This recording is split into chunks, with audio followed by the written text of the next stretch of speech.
internet. How you? I'm doing well. How are you? I am fantastic. Thank you so much. Thank you for getting up at so early for Colorado time. No worries. So you must be having a super busy month.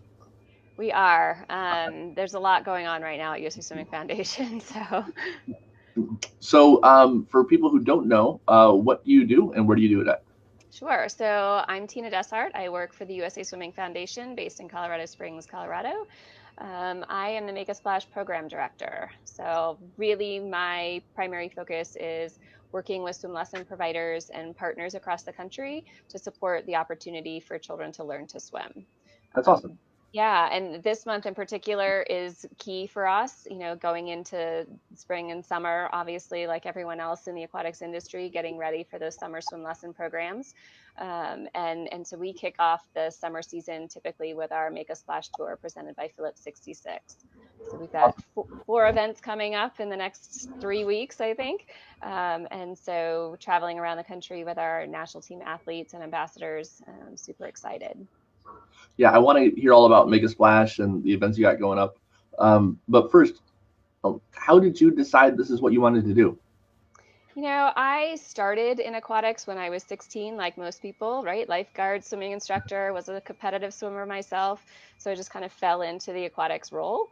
And then continued on and fell into teaching swimming lessons once I stopped coaching and really loved it. Really loved the fact that I could connect with the kids. I loved the light bulb moment when they got a new skill under their belt. And so it kind of became a career path without even realizing it. I have run my own swim schools, operated and owned pool management companies here in Colorado Springs. And then when the position with the foundation came available, it gave me the opportunity to do something at the national level as opposed to the local level where I'd been for so many years. So if I know this correctly, USA Swimming started Make a Splash because they wanted to start encouraging future Olympians at a young age. Is that right? Yes and no.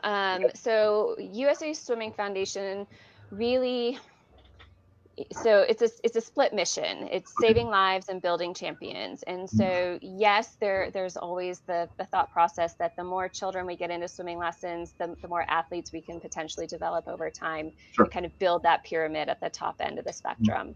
But really, it was about there was a need, right? We know the drowning statistics just like everyone else in the industry does.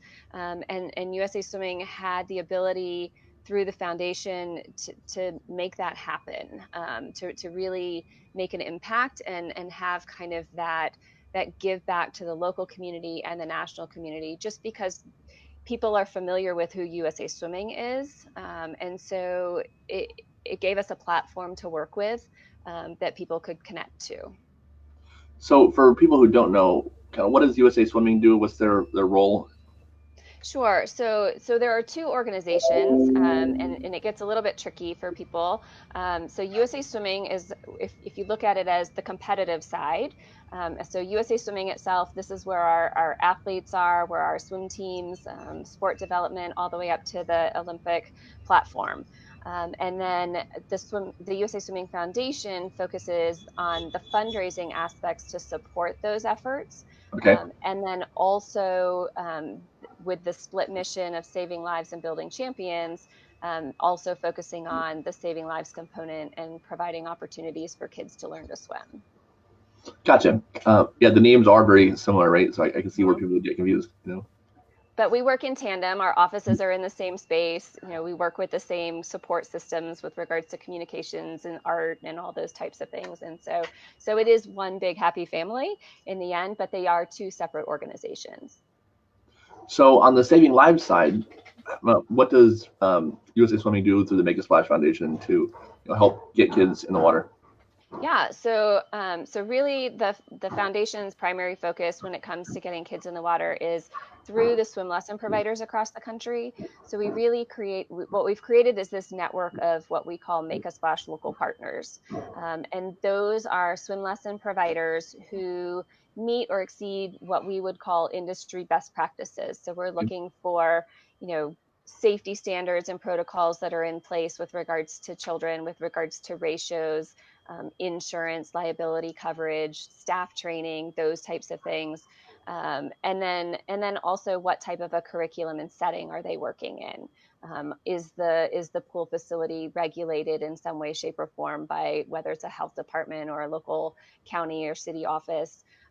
Just so that there's kind of that oversight level from a safety perspective more than anything else. So we work with those providers who meet those standards. We provide access to resources and materials for free. We partner with other organizations who provide additional resources and materials for them to support their efforts locally. And then we also have the opportunity for them to apply for grant funding through the USA Swimming Foundation. And those grant funds are specifically geared towards getting more children into the water to learn to swim. So if I'm, the father of a 1-year-old, what should I do? Yeah, so the biggest thing that you can do is get your kids into swimming lessons, right? And the easiest way to find a provider near you is we have a national swim lesson finder on our website. So if you go to usaswimmingfoundation.org, you can type in your zip code and it will populate the swim lesson providers near you. Those with the little blue pins or the Make a Splash logo next to them are programs that are part of our Make a Splash local partner network that we have vetted and taken a look at how they operate and what they do. That's awesome. And so does Make a Splash offer kind of scholarships, or how does that work? Yeah, so the scholarships are offered directly through the swim lesson provider. So there's an annual grant fund for our local partners. They can apply for funding. Typically, depending on the structure of the organization, the majority of them are applying for up to $5,000 every year. Larger entities like a county park and rec district that might have 20 facilities or 90 facilities underneath them can apply for up to $15,000. But that's where the funds are. So we award the funds to the swim lesson provider, and then they distribute them to the families in their community in the way that fits their needs. So many of them have like sliding scales with regards to income, application processes. We leave that in the hands of the provider as far as the programming side and how they operate. But the funds come from us to the swim lesson provider, and then they're distributed out to the families. How long has USA Swimming been doing this? So the foundation's been operating the Make a Splash local partner, or the Make a Splash initiative, since 2009. Okay. Wait, 2007. Sorry. And how long have you been the director? I've been here for 6 years. Okay, so 2012, 13? 2013, yeah. The years keep moving up, so it gets harder to remember where we're at. Yeah. Fantastic. And so how has it evolved since you started? So I think the biggest thing that we've seen is a massive growth in the local partner network. When I started, we had about 300 to 500 Make a Splash local partners within the network. Now we're over 1,000. In addition to that, we're starting to see more of the franchise organizations not only coming up through the system, right, and kind of making their way across the country, but they're also connecting with us. And so we're able to promote kind of en masse, if you will, larger organizations within the local partner network and get them up onto the finder for parents to be able to locate them easier. That's awesome. Why do you think it's so important for parents to get their kids into swim lessons? Well, I mean, we know the stats, right? If we're in the industry, with drowning being the leading cause of death for children under the age of 5, I think it's super important. There's been a lot out there right now recently with the American Academy of Pediatrics and their new statement with regards to getting children in the water much younger than they had originally recommended. And so really being able to educate the parents on the importance of learning to swim, but also I think one of the pieces that we're struggling with is getting parents to understand how important it is, right? And so I was listening in on a podcast from the NDPA yesterday, where Nicole Hughes, who we've spoken to as well, was talking about, she just didn't know, right? And I think this is a big thing with a lot of parents, is they just don't realize how quickly things can happen, and no one has told them. And so I think that's one of the things that we're trying to do is not only get kids into swimming lessons, but educate the parents, because if you don't know, then you can't put practices into place to protect your children. Right. And so I think that's a big component of what we do. But the stats alone speak volumes to why we need to be out there preaching the message. Yeah, all the credit to Nicole Hughes for being the champion that got that AAP change. Yeah, That was definitely. massive. We've been fighting against the AAP's recommendations since 1989. We put out a pool safety guide called Layers of Protection, Pool Summertime Fun Year-Round Danger, and in the book, it said that the AAP doesn't recommend under 5 for swim lessons. Right. But we know that most kids who drown happen under 5. Yeah. And their reasoning was earaches and being able to remember, and we kind of just said in the book, like, we're not going to disagree with them, but use common sense and maybe start younger. And we've been saying that for 30 years. So it's cool to see it finally change. Yeah, definitely. And one of the things that we've done is we've partnered with Water Smart Babies. And so really looking at how can we get parents and kids in the water together? How can we give them that initial experience in a comfortable, warm, loving environment?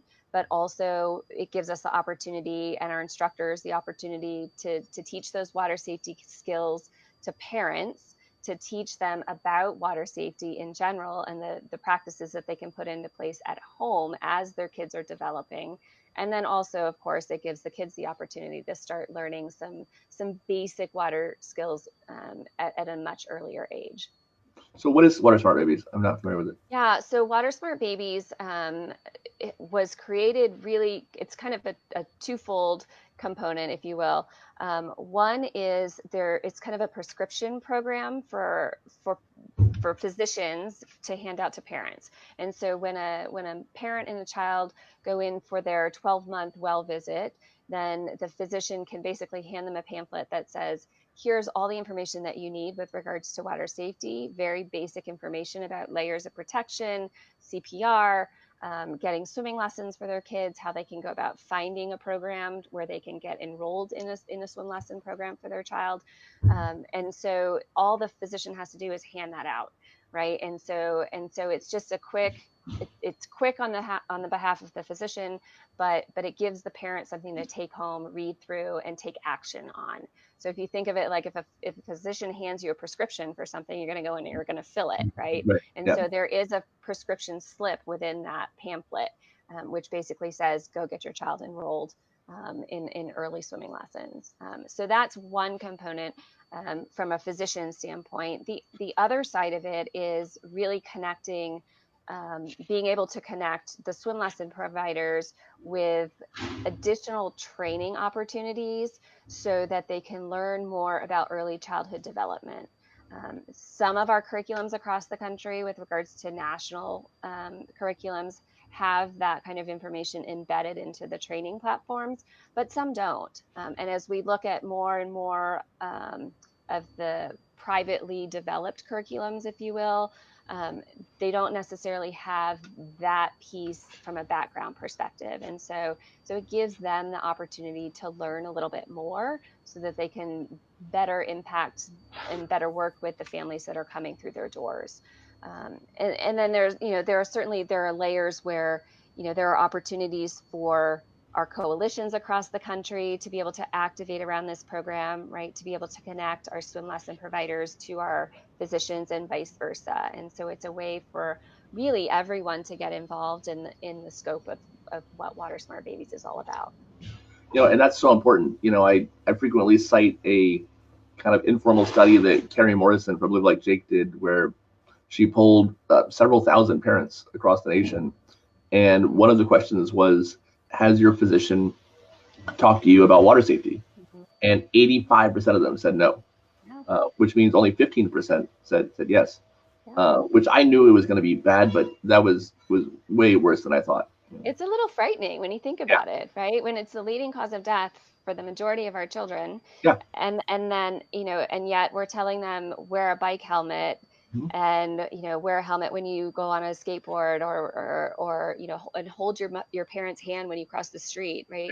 Water safety is as simple as that when it comes to rules. And so that's one of the things, and I know Nicole Hughes has mentioned this in the past too. It's one of the things that we're advocating for right now as we talk to the media and we go out on our Make a Splash tour is, be a little bit more firm with your kids, set those rules, and water safety rules have to be in place just like everything else. You don't go near the water without me. You don't cross the street without me. You buckle up when you get in the car, right? All of those things need to be reinforced on a day-to-day basis. Yeah, I mean, we all know not to talk to strangers, Yep. but far more kids drown than get kidnapped, for instance. Absolutely. Yeah, it's interesting. And the same thing, we've talked about, like you said, the bike helmets, or the buckling up. Like, you can't leave the hospital without a car seat, right? Yeah. They won't let you. But you can take that baby home to a pool without a fence, and no Right. one notices, or Yep. without sunglasses. We're just the angle here. Yep, just a little bit. I Starting like to it. sink. Yeah, now we match, right? Now we're the Yeah. same height. Good. I felt intimidated. You're taller.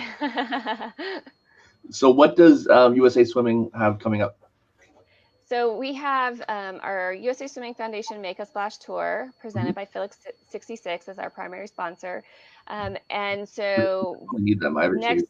So good. so next week we're in New York City, and it's a primary media tour in New York. We have a couple of major interviews taking place, and so we'll keep that kind of spinning for people to get excited about as the information starts to come out in the next couple of days. But really, it's about connecting with local communities. We leverage our national team and Olympic athletes and ambassadors. They travel with us. We're working on educating parents, like we've been talking about, on the importance of learning to swim and getting their kids enrolled in swimming lessons. So we're talking to parents, we're talking to kids about water safety.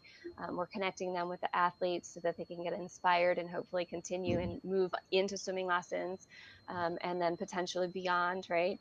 And then really connecting with community leaders at the same time, and leveraging those relationships and those opportunities so that they can start messaging in their own communities once we leave. Um, in conjunction with that, yesterday we launched a social media campaign called Goggles On, and so we're using the social media platforms and Goggles On to really get people to engage with us, and utilizing Goggles On as a way to message the importance of getting your kids into swimming lessons.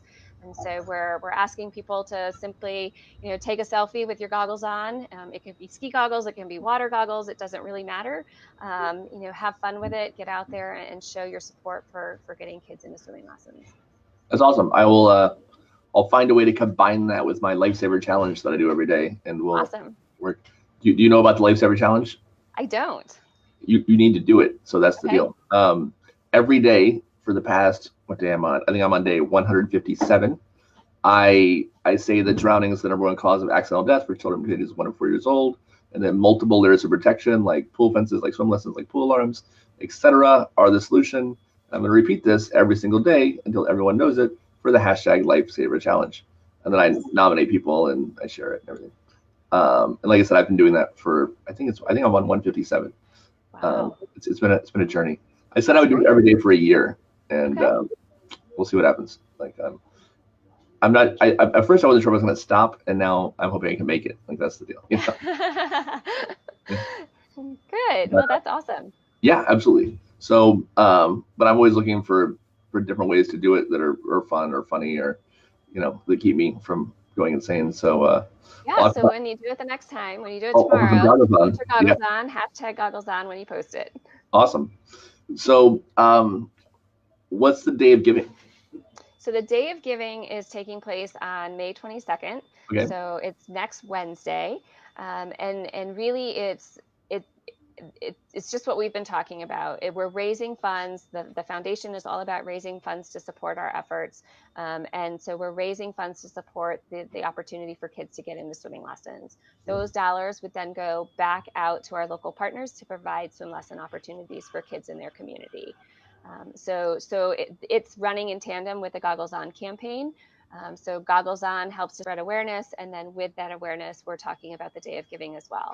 And so that will be next Wednesday, and we'll be marketing that as we go through the Make a Splash tour next week in New York as well. So between the Make a Splash tour, the Goggles On, Day of Giving, you talked about me not getting much sleep. Are you sleeping at all, or how's that working?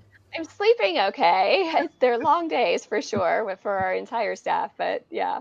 Are you just sleeping at the office and you just wake up and brush your teeth and start? Unfortunately, no. I still have to come home and take care of the family, but but it's all good. It's a lot of work, but it's definitely worth it when we see the impact that we're able to make, both in the communities that we reach and then nationally when it comes to the media exposure that we're able to garner. So we have local lifesaver pool fence dealers throughout the country, and especially in the Northeast, the season is very short, right? They do all of their work from April to the end of July, right? Yeah. And I was talking to the guy in New Jersey, and he said he describes it like boot camp. Like he feels like he goes through a 7-day-a-week, 3-month boot camp during the summer, where he almost has like a form of PTSD at the end of it, where everything ends, and he's like, all right, what do I, all of a sudden he's not, busy 24 hours a day. Yeah. And I think that's everybody who's kind of in this field goes through. I would agree with that 100%. I know when I was running swim schools, it was that way, right? It starts during your onboarding with your staff or in the early spring, and then when it ends, it's just quiet. I equate it to, if anybody's ever trained for a marathon or anything, anything heavy like that takes a lot of time and intensity leading into it. When it's over, you don't know what to do with yourself. So. Right, it's weird, Yeah. And when it's happening, I was reminding people who work here recently, when you're in the middle of it, it feels like it's going to be like this forever. Mm-hmm. Like you forget that the season ends. Yeah. And it ends fast, like a faucet shuts off. Absolutely. So I was just telling people we're stressed here, and I was like, look, there's only 8 more weeks of this, and that's it. Like this is temporary. Like it feels like this is our life now forever, but it never is. For the last 20 years, it's slowed down in the winter, and I promise they'll do it again. That's Well, and in an ideal world, right, the messages that we're sharing with parents, hopefully that will start to expand the opportunities over the remainder of the year as we keep kids in the water a little bit longer so that they can retain their skills. We'll see what happens, but that's our hope. So what do you guys do in the off season? I don't think that there really is an off season, to be honest with you. So, our primary focus during the spring and summer obviously is messaging. Our off season is really about connecting with more swim lesson providers, building those relationships with different organizations around the country to help support our efforts. But we continue to message throughout the year, both social media, through newsletters, those types of things. We're always communicating out with the public. And then, we have a number of different events that we run throughout the year from a fundraising perspective, and then also from a programming perspective. So, our grant cycles take place, our grant awards take place kind of outside of the swim lesson season, if you will, so that we can manage those in a timely fashion for the providers who get sucked into the summer season, right? So they need to be able to facilitate the administrative side of things outside of their busy season. And so we work with them kind of on that front. How has social media kind of changed what you guys do? It's changed a lot in the last couple of years. In particular, I think we've been doing a lot more messaging from a public standpoint, where I think initially social media for us was about connecting with our existing networks. And so really trying to find ways to connect with the general public instead. And with the growth and development of social media and all the different platforms now, there's certainly lots of opportunity. But I think we're also starting to leverage the fundraising component of it, like we're doing with Goggles On and the Day of Giving this year as well. And so really trying to find those best practices and ways that will help not only support our mission, but support the message that we're trying to share with the public. Is Make a Splash fully funded by donations? Yes and no. We have administrative support, but for the majority, the foundation in and of itself, which includes the initiative of Make a Splash, is funded by donors. It can be corporate donations and sponsors, and it can be individual donations. And so the majority of what we do absolutely is supported by donations.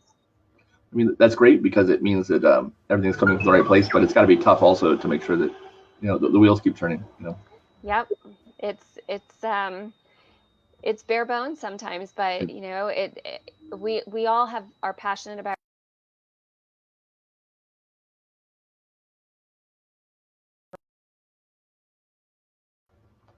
So, you're doing a ton of messaging, obviously, and, there's a lot of media going on, and it's summertime, but, we were just talking about how, everyone knows to wear your helmet, and everybody knows the car seat, and don't talk to strangers, and, don't touch the hot stove. Why do you think it is that water safety doesn't get the national kind of saturation that these other safety issues do?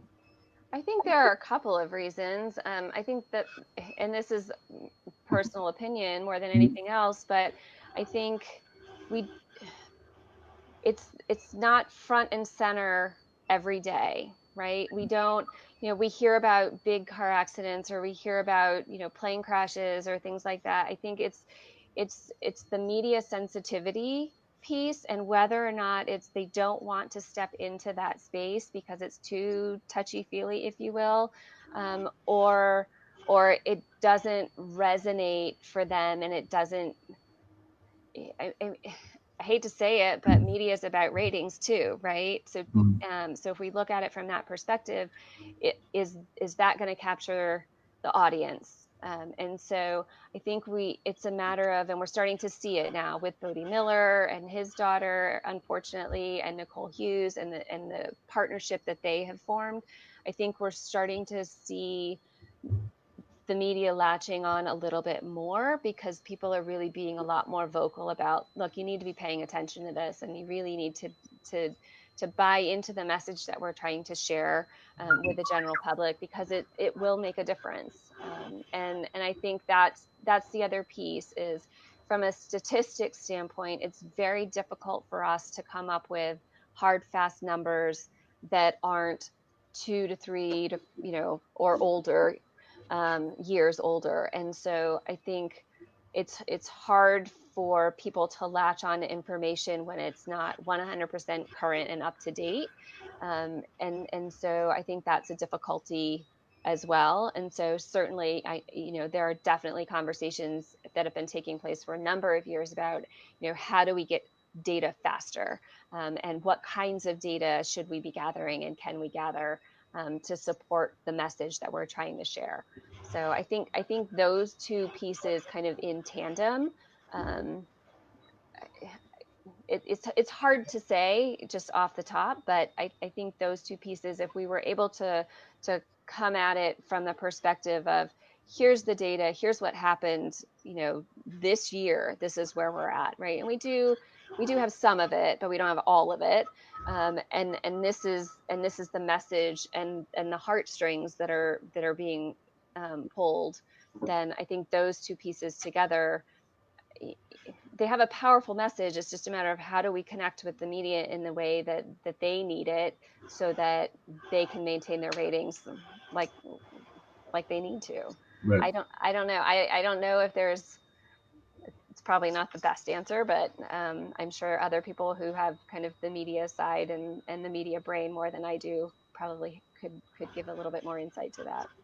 And actually, some of the best data for current data comes through Mick Nelson with USA Swimming. Yes. He has kindly allowed us. We publish his stats on our website every month because he was emailing them out to his list, and I asked where they were going besides that. And he said that they weren't. So yeah, we publish his data on our website every month, and that to me is, I mean, it's not scientific, and it's him compiling it, but it at least gives a sense of what's happening. Yeah, and it's helpful for us as a Yeah, foundation, as we message out, or to have that information. And he does, I don't know how he does it, because he it's does it every amazing. morning when he first gets up. It's And crazy. yeah, it's unbelievable. But he does a phenomenal job, and it is fantastic data. The problem, like you said, is there's no scientific backing to it, and Right. so the media doesn't necessarily latch on to that as hard and fast as they would to, let's say, CDC data Right. that says, 2 years ago, this is exactly what happened because of this is, the records and how we're able to pull them. So there's a little nuance there, but we certainly use them when we can. Yeah, absolutely. So if you were the queen of the universe, or at least maybe the queen of water safety, and you could make one thing happen to prevent drownings, what would it be? Water safety education in the schools. Yeah. The fire departments are typically the first ones on the scenes, and they're going into the schools every year talking about fire safety. Um, in my mind, it's an easy add-on, or one more trip in the spring to talk to the kids about. Okay, we were here in the fall. We talked about water fire safety, stop, drop, and roll. Now we're here. We're getting ready to go into the water. What are the things you need to know and be aware of? And the kids listen to those people, right? Right. They listen to the police officers. They listen to the firefighters. They respect them. And so, just like a parent's going to listen to what the physician says, what the teacher says. And so, if we're communicating through the school systems, then there's validity there. That's perfect. That's awesome. And I think you're right too. And that could change depending upon age, right? You can start it, early at preschool, and the messaging could be about pools and always swim with a buddy. And then when you get older, it could become open water and the things that affect teenagers. So I think that's a great response. Yeah. So is there anything else going on with Make a Splash that you want to make sure people know about? Oh, my head's so far in the tour right now. And I'll just say that, so next week we're in New York for a couple of days with our athletes. The following week we're in Memphis, Tennessee. Memphis was the winner of our contest. It was the first year ever that we put out a contest for a host city for the tour. And so Memphis was our contest winner. So we're there on the 29th. And then the following week we'll be in San Diego on the 3rd, and Corpus Christi and Portland, Texas on the 5th. So super excited to be in all 4 of those places. Are you going to survive? We will survive. It'll be great. We have huge numbers of kids that'll be turning out for each of these events. So we're super excited to be able to connect with them and their families. I just saw your puppy. Yep, sorry. All right, he's awesome. So if there was one thing you wanted every parent to know about water safety, what would it be?